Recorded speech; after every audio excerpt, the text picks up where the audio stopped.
Advocate Lalkumar ഇന്ന് കണ്ട ഒരു മെസ്സേജ് ഇങ്ങനെയാണ്: അമ്പലപ്പുഴ പയ്യന്നൂർ തളിപ്പറമ്പ് ഒറ്റപ്പാലം തെരഞ്ഞെടുപ്പ് ചിഹ്നം കസേര, UDF സിന്ദാബാദ് എന്നാണ്. ലാൽ കേട്ടു എന്ന് വിചാരിക്കുന്നു.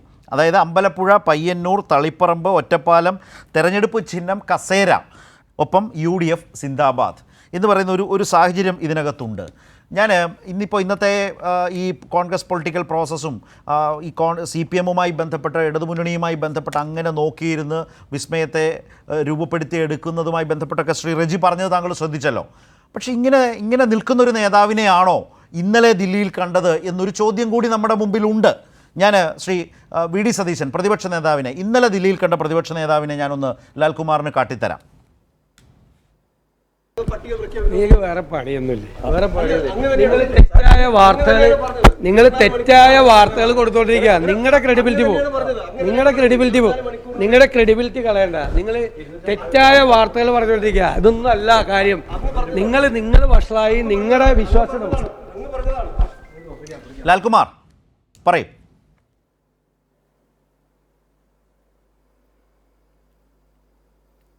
അല്ല, പ്രതിപക്ഷ നേതാവ് പോട്ടെ, ഒരു കാര്യം അംഗീകരിച്ചു. കേരളത്തിലെ മാധ്യമങ്ങൾ അദ്ദേഹത്തിനോടൊപ്പം ഇത്ര ദിവസം നിന്ന ആൾക്കാർ തെറ്റായ വാർത്ത കൊടുക്കും, അങ്ങനൊരു രീതി അവർക്കുണ്ട് എന്ന് സംബന്ധിച്ചതിൽ എനിക്ക് സന്തോഷമുണ്ട്. കാര്യം അവരെക്കുറിച്ച് പറഞ്ഞ് അവർക്ക് കൃത്യമായി ധാരണയുള്ള കാര്യമാണല്ലോ അദ്ദേഹം പുറത്തു പറയുന്നത്. അത് അവരുടെ ഇൻറ്റേർണൽ മീറ്റിങ്ങിൽ എന്ത് നടന്നു എന്നുള്ളത് അദ്ദേഹത്തിനും അവരുടെ കൂട്ടത്തിലുള്ളവർക്കും മാത്രം അറിയാവുന്നതാണ്. കേരളത്തിലെ ദൃശ്യമാധ്യമ പ്രവർത്തകർ, UDF-ന് വേണ്ടി മാത്രം പണിയെടുക്കുന്ന, അല്ലെങ്കിൽ CPIM ഈ പറയുന്ന സംസ്ഥാനത്ത് നിന്ന് എങ്ങനെയും പുറത്തു പോകണം എന്ന് ആഗ്രഹിക്കുന്ന മാധ്യമപ്രവർത്തകർ സതീശനെ താലോലിച്ച് ഈ പറയുന്ന മാമുണ്ണിച്ച് നടന്നുകൊണ്ടിരിക്കുന്ന മാധ്യമപ്രവർത്തകർക്കെതിരെ സതീശൻ പ്രതികരിക്കുന്ന കാണുമ്പോൾ ഒരു രസമൊക്കെ ഉണ്ട്. പക്ഷേ നമുക്കറിയാൻ പറ്റുന്ന കുറച്ച് കാര്യങ്ങൾ വേണേൽ പറയാം. അവർ ഇൻറ്റേർണൽ മീറ്റിങ്ങിന് നമ്മൾ കേട്ടിട്ടില്ല എങ്കിലും നമ്മൾ ഔട്ടർ സോഴ്സിൽ നിന്ന് നമുക്ക് വളരെ എക്സ്പ്ലിസിറ്റായിട്ട് നമ്മുടെ കണ്ടൻറ്റ് നമ്മുടെ കയ്യിൽ ഇരിക്കുന്ന കുറേ കാര്യങ്ങൾ പറയാം. ഇന്ന് ഡൽഹിയിൽ സുധാകരൻ ഇറങ്ങിയപ്പോൾ സുധാകരൻ ആദ്യം പറഞ്ഞ സ്റ്റേറ്റ്മെൻറ്റ്, എന്നെ ആരും വിളിച്ചിട്ടില്ല, എനിക്ക് ആരും അറിയത്തില്ല എന്നാണ്. എനിക്കൊരു നിലയും ഇതാണ് കഴിഞ്ഞ ദിവസത്തെ വാർത്ത. എന്താണ്? സുധാകരനെ ക്ഷണിക്കുന്നു, സുധാകരനുമായിട്ട്. അതെ, നോക്കൂ, ഇത് പറയുന്നത് മുൻ KPCC പ്രസിഡന്റിനെ കുറിച്ചാണ് നമ്മൾ ഈ പറയുന്നത്. ആ KPCC പ്രസിഡന്റിന് ഒരു പ്രത്യേകതയുണ്ട്. എന്താണ്? സുധാകരനെ വിളിക്കൂ, കോൺഗ്രസിനെ രക്ഷിക്കൂ എന്ന് പറയുന്ന ഒരു സ്ലോഗൻ. അത് ഇതുവരെ ഇതിനു മുമ്പ് കോൺഗ്രസുമായി ബന്ധപ്പെട്ട് വന്നിട്ടേയില്ല. രാഹുൽ ഗാന്ധിയെ വിളിക്കൂ, കോൺഗ്രസിനെ രക്ഷിക്കൂ എന്നൊരു സ്റ്റേറ്റ്മെൻറ്റ് ഞാനിതുവരെ കേട്ടിട്ടില്ല. സിമിലർലി വേറെ ആരെക്കുറിച്ചും അങ്ങനെ കേട്ടിട്ടില്ല. സുധാകരനെ വിളിക്കൂ, കോൺഗ്രസിനെ രക്ഷിക്കൂ. ആ സുധാകരനെ വിളിച്ചപ്പോൾ തന്നെ നമ്മൾ പറഞ്ഞാണ് സംഭവം കുഴയും. അത് അന്ന് നമ്മൾ പറഞ്ഞാണ്. അത് പോട്ടെ, ആ കാലം കഴിഞ്ഞു. അത് കഴിഞ്ഞ് മറ്റൊരു അധ്യക്ഷൻ വരുന്നു. ഇപ്പം സുധാകരനെ പിടിച്ചു കെട്ടാൻ ഇവർക്ക് പറ്റുന്നില്ല എന്നുള്ളത് വളരെ വ്യക്തമായ കാര്യമല്ലേ? കണ്ണൂരെ സ്ഥാനാർത്ഥിത്വവുമായി ബന്ധപ്പെട്ട് നോക്കൂ, ഇപ്പോൾ പറഞ്ഞൊരു കാര്യം എന്താ? കോൺഗ്രസിന് ജനാധിപത്യമുണ്ട്, അച്ചടക്കമുണ്ട്. റെജി അതൊക്കെ പറയട്ടെ. റെജിക്ക് he's entitled to say all those things. Whether we should buy that point something different. എന്താ പ്രശ്നം ഇവിടെ? റിജിൽ മാക്കുറ്റി അവിടെ മത്സരിക്കുമെന്നായിരുന്നു ആദ്യം കരുതിയിരുന്നത്. റിജിൽ മാക്കുറ്റി തന്നെ പുറത്തു വന്ന് പറയുന്നത് സുധാകരന് സീറ്റ് കൊടുക്കണം, സുധാകരൻ്റെ ആഗ്രഹം സാധിക്കണമെന്നാണ്.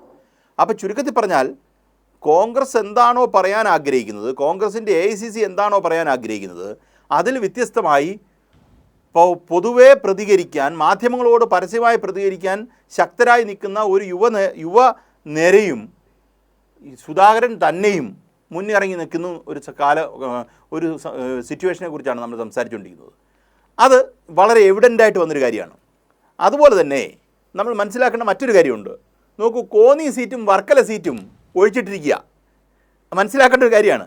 കോന്നി സീറ്റും വർക്കല സീറ്റും ഒഴിച്ചിട്ടിരിക്കുകയാണ്. എന്തിനാണ് ഒഴിച്ചിട്ടേക്കുന്നതെന്ന് ഞാൻ കൂടുതൽ വിശദീകരിക്കേണ്ട കാര്യമില്ലല്ലോ. ഇത് കോന്നി സീറ്റിൽ അടൂർ പ്രകാശ് വരും എന്നൊരു വാദം കുറച്ച് ദിവസങ്ങൾക്ക് മുമ്പ് തന്നെ വന്നുകൊണ്ടിരുന്നൊരു കാര്യമാണ്. അടൂർ പ്രകാശിന് കേരളത്തിലേക്ക് വരണം. അത് അദ്ദേഹത്തിനെ സംബന്ധിച്ചിടത്തോളം കോൺഗ്രസിനകത്തുനിന്ന് കിട്ടിയേക്കുന്നൊരു ഫീഡ്ബാക്ക് ഞാൻ പറഞ്ഞുതരാം.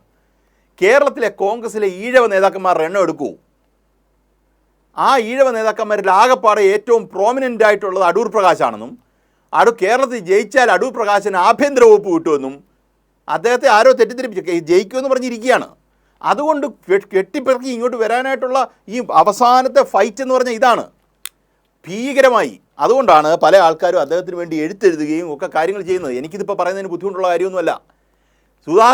സുധാകരൻ്റെ പ്രശ്നത്തിനെക്കാട്ടിലും നമ്മൾ കാണുന്ന ഇപ്പോൾ ശരത്തേട്ടൻ്റെ റിപ്പോർട്ടിങ്ങിനകത്തും അല്ലെങ്കിൽ ഈ പറയുന്ന കൈരളിയുടെ റിപ്പോർട്ടിങ്ങിനകത്തും മാധ്യമപ്രവർത്തകർ റിപ്പോർട്ടിങ്ങിനകത്തും വളരെ എവിഡൻ്റ് ആയിട്ട് വരുന്നൊരു വിഷയം സുധാകരൻ വിഷയമാണ്. പക്ഷേ സുധാകരൻ എന്ന പസിലിനെക്കാട്ടിലും വലിയ പസിലാണ് അടൂർ പ്രകാശ് എന്ന് പറയുന്ന പ്രശ്നം. ആ അടൂർ പ്രകാശിനെ ഈ പറയുന്ന ശിവഗിരി മഠം എഴുതുന്നു, മറ്റുള്ളവരെല്ലാം എഴുതുന്നു. വലിയൊരു ഓപ്പറേഷൻ അടൂർ പ്രകാശിൻ്റെ ഭാഗത്തുനിന്ന് നടന്നിട്ടുണ്ട്. അടൂർ പ്രകാശ് ഈ വിഷയം നോക്കൂ, UDF കൺവീനറാണ് അടൂർ പ്രകാശ്. UDF വേണ്ടി സ്ഥാനാർത്ഥികളെ നിശ്ചയിക്കുകയും UDF അധികാരത്തിലെത്തിക്കുകയും ചെയ്യേണ്ട ആള്, പാർലമെൻറ്റ് മെമ്പറായിട്ടിരിക്കുന്ന ഒരാൾ നിസ്വാർത്ഥമായി മാറി നിന്ന് ഈ പറയുന്ന തെരഞ്ഞെടുപ്പിൽ മത്സരിക്കാതെ പ്രവർത്തിക്കേണ്ട ഒരാൾ ഇതിനു വേണ്ടി പിടിക്കുക. ലാൽകുമാർ, അങ്ങനെയാണെങ്കിൽ അടൂർ പ്രകാശിന്റെ ആ വലിയ പരിശ്രമത്തിനെ ബുൾഡോസ് ചെയ്യുന്നത് ആരാണ്? ഞാൻ പറഞ്ഞ അതിനെ ബുൾഡോസ് ചെയ്യുന്നത് ആരാണ്?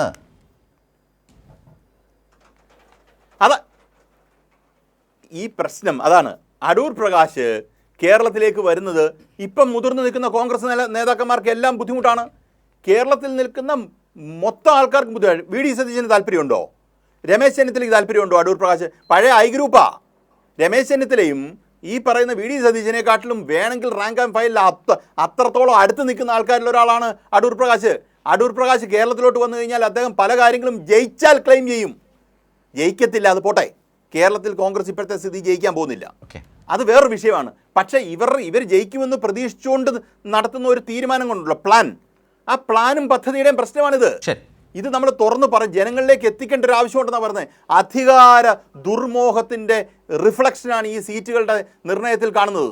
എനിക്കതിനകത്ത് ഒരു സംശയമില്ല. റെജി എത്ര നേരം വേണമെങ്കിൽ സംസാരിച്ചോട്ടെ, ഞാൻ തിരിച്ച് സംസാരിക്കാൻ തയ്യാറാണ്.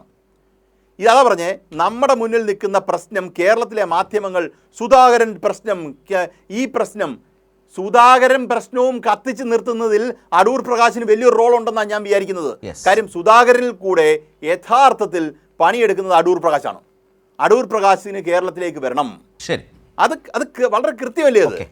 ഇതാണ് കോൺഗ്രസ് നേരിട്ട്. അപ്പം ശരത്തേട്ടൻ വിചാരിക്കുന്നത് പോലെ, നമ്മൾ ആൾക്കാർ കാണുന്നവർ വിചാരിക്കുന്ന പോലെ സുധാകരൻ പ്രശ്നം അവസാനിച്ചാൽ സുധാകരൻ മത്സരിക്കണ്ടെന്ന് തീരുമാനിക്കുന്നു, പാർലമെൻറ്റ് മെമ്പർമാർ ആരും മത്സരിക്കണ്ടെന്ന് AICC തീരുമാനിക്കുന്നതിൻ്റെ കാര്യം യഥാർത്ഥത്തിൽ സുധാകരനെ വെട്ടാനല്ല, അടൂർ പ്രകാശിനെ വെട്ടാനാണ്. കൺവീനറെ വെട്ടാനാണ്. മനസ്സിലായി.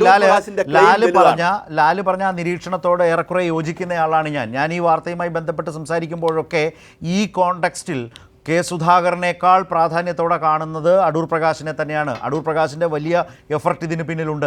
അത് എവിടെ എത്തി നിൽക്കും? അതിൽ അടൂർ പ്രകാശ് വിജയിക്കുമോ അതോ അടൂർ പ്രകാശിനെ പരാജയപ്പെടുത്തുമോ എന്നത് തന്നെയാണ് ഞാൻ തുടക്കത്തിൽ പറഞ്ഞതിൽ കെ സുധാകരൻ എന്നല്ല, അടൂർ പ്രകാശിൻ്റെയും അല്ലെങ്കിൽ കെ സുധാകരൻ്റെ അടൂർ പ്രകാശിൻ്റെയും മത്സരമോഹം പൊലിയുമോ എന്നാണ് ഞാൻ ചോദിച്ചത്. യെസ് ലാൽ, കൂട്ടിച്ചേർക്കാനുണ്ടോ? അല്ല, ഞാൻ ശരത്തേട്ടൻ എന്നൊരു പേര് ഉപയോഗിച്ചത് രീതിയിലാണ് ഞാൻ പറഞ്ഞത്. കേരളത്തിലെ മാധ്യമങ്ങൾ ചർച്ച ചെയ്യുന്നത് യഥാർത്ഥത്തിൽ ഒരു പാർട്ട് മാത്രമാണെന്നാണ് ഞാൻ. അല്ല, എനിക്ക് മനസ്സിലായി. ഇതിനകത്തെ പ്രശ്നം എന്താ, എന്തിന്റെ കോൺസിക്വൻസ് അല്ലെങ്കിൽ റിപ്പിൾ ഇഫക്റ്റ് ഞാൻ പറഞ്ഞുതരാം. ഇതിന്റെ റിപ്പിൾ ഇഫക്റ്റ്, ഇപ്പൊ ഇവര് കടിച്ചു പിടിച്ച് തീരുമാനം എടുക്കും ഇങ്ങോട്ട് വരണ്ടാന്ന്. ഇതിനകത്ത് വേറൊരു പ്രശ്നം കൂടെ ഉണ്ട്. ഈ വരണ്ടാന്ന് തീരുമാനിക്കുന്നതിൽ കഴിഞ്ഞ ആഴ്ച ഒരു തീരുമാനം വാർത്താമാധ്യമ പ്രവർത്തകർ റിപ്പോർട്ട് ചെയ്തൊരു കാര്യമാണ്. ആലപ്പുഴയിൽ ഈ പറയുന്ന KC വേണുഗോപാൽ മത്സരിക്കുന്നു. KC വേണുഗോപാൽ മത്സരിച്ചാൽ ഈ പറയുന്ന എല്ലാവരുടെയും ക്ലെയിം പോയി കഴിഞ്ഞു. എൻ്റെ ഓർമ്മ ശരിയാണെങ്കിൽ കഴിഞ്ഞ തെരഞ്ഞെടുപ്പ് കാലത്ത് AICC എന്ന് പറഞ്ഞാൽ KC വേണുഗോപാലാണ്, അദ്ദേഹത്തിൻ്റെ താല്പര്യങ്ങൾ സംരക്ഷിക്കപ്പെടുകയാണ് എന്ന് PG സുരേഷ് കുമാറിന്, ഏഷ്യാനെറ്റിലെ PG സുരേഷ് കുമാറിന് കൊടുത്ത ബൈറ്റിൽ കൃത്യമായി കെ സുധാകരൻ പറയുന്നുണ്ട്. ഇരിക്കൂർ പേരാവൂർ സീറ്റുമായിട്ട് ബന്ധപ്പെട്ട വിഷയത്തിൽ. അപ്പം ഈ കാര്യങ്ങൾ പൂർണ്ണമായും തീരുമാനിക്കുന്നത് KC വേണുഗോപാലാണ്. KC വേണുഗോപാൽ വരാതിരിക്കാനുള്ള സാധനമുണ്ട്. അതുകൊണ്ടാണ് അടുത്ത റൗണ്ട് ആരും മത്സരിക്കണ്ട എന്ന് പറയുന്ന അടുത്ത വെപ്പ് പ്ലാങ്ക് അതാണ്. നമ്മൾ ചെറുതായി കാണരുത്. ഇതിൻ്റെ കോൺസിക്വൻസോടെ ഞാൻ പറഞ്ഞ് അവസാനിപ്പിക്കുക. അതാകുമ്പോൾ ഈ സ്ട്രെച്ചിൽ അങ്ങ് തീരും. ഇവർ തമ്മിൽ തല്ലി കാലുവാരും, ഒരു സംശയവുമില്ല. എനിക്ക് 100% ഉറപ്പാണ്, ഇവർ പരസ്പരം കാലുവാരും. ഇത് കണ്ട് ജനം മടുക്കും. കോൺഗ്രസിന് നോക്കൂ, വളരെ കുറച്ച് ദിവസം മാത്രമേ ഉള്ളൂ തെരഞ്ഞെടുപ്പിലേക്ക് പോകാൻ KC വേണുഗോപാൽ പറഞ്ഞിരിക്കുന്നു. ആ KC വേണുഗോപാൽ പറഞ്ഞെന്താ, അത് UDFനെയും കോൺഗ്രസിനെയും തകർക്കാനാണ്. ഇലക്ഷൻ കമ്മീഷൻ നമുക്ക് തന്നിരിക്കുന്ന സമയവും അവർക്ക് കൊടുത്തിരിക്കുന്ന സമയവും സെയിം ആണ്. അവർക്ക് തമ്മിത്തല്ലാനുള്ള സമയം മാത്രമേ ഉള്ളെങ്കിൽ അത് നമ്മുടെ കുഴപ്പമല്ലെന്നേ. എല്ലാ പാർട്ടിക്കാർക്കും ഏതെങ്കിലും ഒരു ഡൂക്ലി പാർട്ടി എന്നിരിക്കട്ടെ, ആ പാർട്ടിക്കും കൊടുത്തിരിക്കുന്ന സമയം സെയിം ആണ്. സംഘടന നിങ്ങൾക്ക് ഈ പറയുന്ന സ്ട്രക്ചേർഡ് ആയിട്ട് വർക്ക് ചെയ്യാൻ പറ്റുന്ന ഒരു സാഹചര്യം ഇല്ലെങ്കിൽ റൈറ്റ് പോയി കയ്യിൽ നിന്ന്. ശരി. അപ്പൊ ചുരുക്കത്തിൽ പറഞ്ഞാൽ നിങ്ങൾക്ക് ജനം വോട്ട് ചെയ്യാത്തൊരവസ്ഥയിലേക്ക് ഓക്കെ, ഓക്കെ. നിങ്ങൾക്ക് വോട്ട് ചെയ്താൽ ശരി 140 സീറ്റ് മാന്യമായി വീതിക്കാൻ പറ്റാത്തവർ നിങ്ങൾ ഭരിക്കണ്ടെന്ന് തീരുമാനിക്കും.